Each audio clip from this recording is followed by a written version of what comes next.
welcome to the video. I am Doing GTR and today I'm looking at Need for Speed Unbound.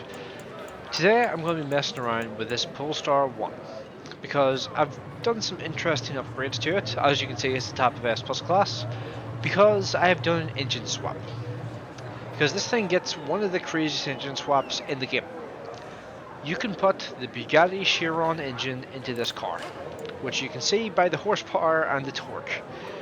1480 horsepower, 1225 torque. Now those stats aren't exactly the same as the Chiron because I also put a supercharger onto it. Now I actually didn't mean to do that. Actually, there's the Countach. So me and him are both in here now. So I actually raced this guy earlier too. Like I drove against this guy in my previous car, which was the BMW M1, which unfortunately is not that great in S Plus class. But I want to try this thing out just to see how it goes in comparison to the BMW and also my Lamborghini Murcielago. Because the Murcielago is probably the best S Plus class car I have at the moment because it's the best balance between speed, handling, and acceleration. Whereas the M1 is pretty much mostly acceleration. Yeah, like the game immediately reckons the Murcielago and the M1 are better than the Polestar, which they probably are. Let's be real. I mean, the Polestar is not a light car. It's a very large car with a lot of weight to it. And actually, speaking of Chirons, there's a Chiron behind me, so that's going to be an interesting competitor, especially considering the Chiron. It's known to be a decently solid car, but I don't think it's known to be the fastest thing in the world. It's also interesting that guy bought the Chiron instead of getting the Regera, because the Regera is known to be the best car in the game. So, that guy must really like the Chiron.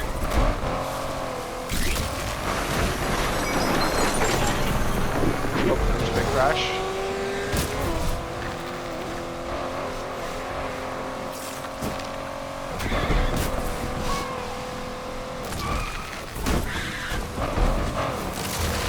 Car's a bit understeery. And again, you can't expect that from a car of this size and weight. I also have built a full grip as well, which does limit its turning a little bit.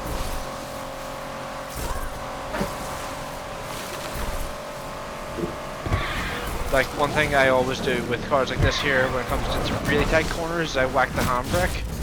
I have no idea why that killed me, but okay. That was weird.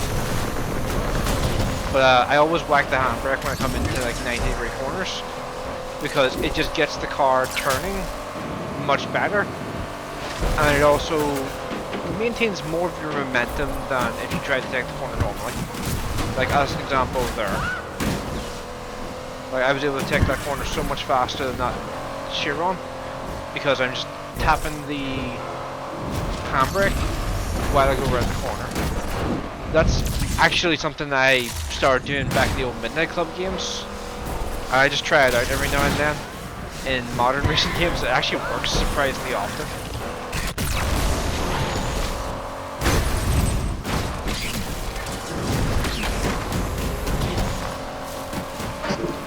Let's see, will the Chiron beat me to the line? Not quite. So I won a race in the Polestar. I didn't expect that. I expected this thing to be complete shite. I will be completely honest, I really expected this thing to be complete crap. But not too bad so far. I mean, the fact that it won one race is impressive enough for me, because I didn't expect it to be able to do that. And also, this is a car you can get for free from doing the campaign.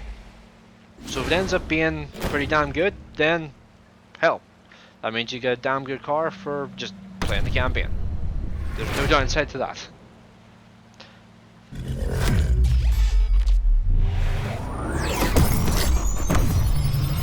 RPM is still what I expect on this thing as well. It does start like ass though. I think it's just because of the weight of this thing, but it does not start well. It starts so badly in comparison to these other cars. Like, I know this thing probably doesn't seem like it would be that heavy, especially in comparison to a Lamborghini V12 and a Chiron, especially the Chiron. But I reckon this thing is probably a couple hundred kilo heavier than the Chiron, and probably a few hundred kilo heavier than the Lamborghini.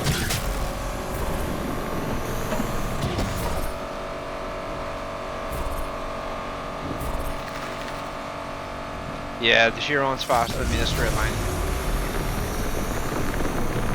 That's just unfortunately the way this game is when it comes to top speeds. There's no way to get more top speed than your car is capable of. Which, I'll be honest with you, that's one of the big flaws with this game, is like when your car has a limited top speed, there's absolutely nothing you can do to fix it. So you can have an absolutely phenomenal car, acceleration, handling, all that stuff is amazing. But because your top speed's not that high, it can actually make a car useless. Like, this thing's not useless, it's definitely quicker than the M1. Top speed wise, but you can feel the difference in the acceleration. And for a car that doesn't have great acceleration, you would hope it would have a very high top speed, but unfortunately it doesn't. Did I do that deliberately? Yes. Because I kind of want to unlock the car you get for doing 10 takedowns. And also I know this car's heavy as well, so I knew this thing could just bulldoze. You know what? This thing doesn't handle as badly as I thought it would. As something I just did for a laugh, this thing's actually not bad. Like, I've no doubt this is definitely not the best S Plus class car. Because, I mean, the Regera 100% is the fastest S Plus class car. But you're going to need an S Plus class car in order to be able to unlock the Regera. For that, you're probably best off with the Murcielago, which is probably going to be the cheapest to get to the top of the S Plus class car. That's probably going to be the best handling overall. But, I mean, if you want to do something a wee bit different, this thing is an option. Plus, being able to say you have a Chiron engine in your car. I don't think there are too many cars that have this engine swap. And even though those cars, I would say, are definitely faster than this one. Oh fuck, I didn't see that. I should pay more attention to where I'm going. Also, I shouldn't have sworn, damn it. But, yeah, when it comes to it, nowhere near as bad as I expected it to be. I expected, honestly, this thing to be complete crap. But, actually surprisingly impressive. And, oh my god. Just to give you an idea of how much of a difference top speed makes in this game, that was exactly the same time as my almost perfect run in the M1. So my almost perfect run in the M1 was 3:21.68, I think it was. I crashed there at the end. This thing's probably about 3-4 seconds faster than the M1 around that track. Because you have to keep in mind the acceleration getting back up to top speed, and the momentum stuff that I lost from that crash. And also the time it took to reset. So this thing's probably about 4 or 5 seconds faster than the M1 around that track. That's no small amount. That's a pretty significant difference. So that's a very interesting thing to learn. So, let's see. Will I be able to pull Miracle out with this one? Probably not, because this is a track which I would say this thing would probably be the weakest at.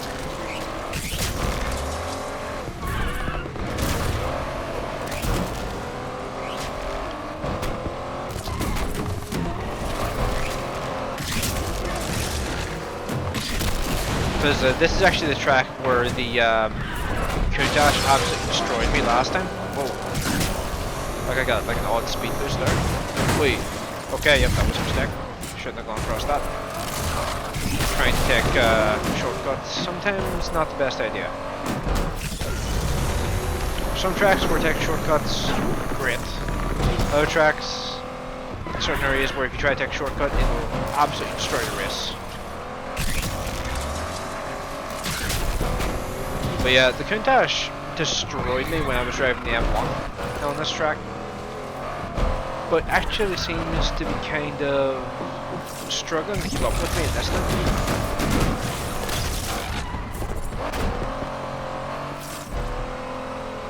I mean, part of that might just be the brute power of this thing.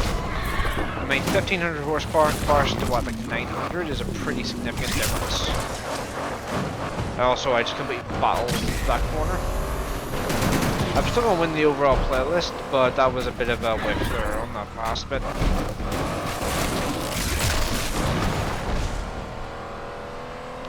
So, would I recommend upgrading this thing?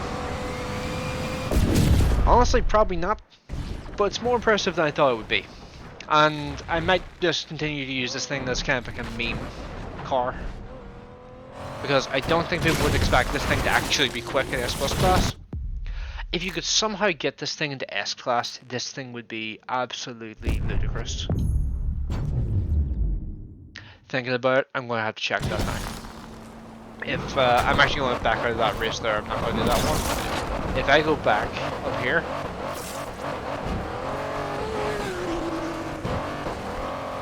then go to the garage. I'm just going to check to see if the gearbox will let me get this thing to a lower class. Because if it will, that's brilliant. But the question is, will it? Because I have come across quite a few cars in classes they do not belong in. Like, as an example, there was a 488 Pista in B class. Is it B class? I think it is B class. Yeah, in B class there was a Pista racing against me in a Hemi Cuda, and unsurprisingly the Pista absolutely destroyed me. And there was also I think it was a 570S coupe in A class, where I was driving my Ford Focus. So, pretty significant difference in performance there. Although, I will say one thing, I was a lot closer to that 570S than I expected to be.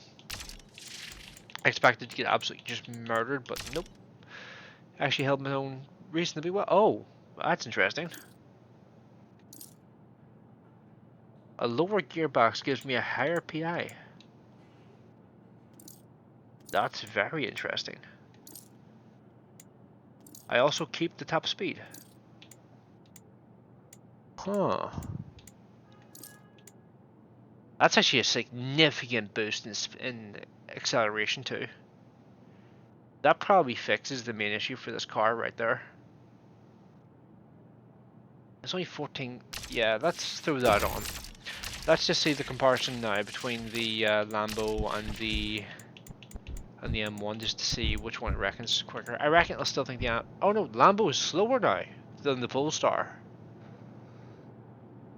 That's very interesting. I should have checked that before I jumped into those races. It's the same performance it reckons as the M1. So the Polestar is now considered to be my fastest car, joined with the M1. I didn't expect that, but this thing has been a kind of pleasant surprise. I expected this thing to be ass, but it's now my fastest car. Because it handles better than the M1. And honestly, it's not bad performing. Huh. Things I did not expect to say today is like the Polestar 1 is now my fastest car. Yeah, so I guess I'm going to be keeping this thing for a little while to play about with and see if I can get more out of it. But yeah, for now, I think I'm going to leave this off here. Let me know, have you messed around with the Polestar 1? And do you think it's good, or do you think it's shit? Because I have a feeling this thing's probably going to wind up being a bit shit overall, but it's kind of a meme, so why not mess about with it? And unfortunately, interrupted a little bit by the horn of that AI, but whatever.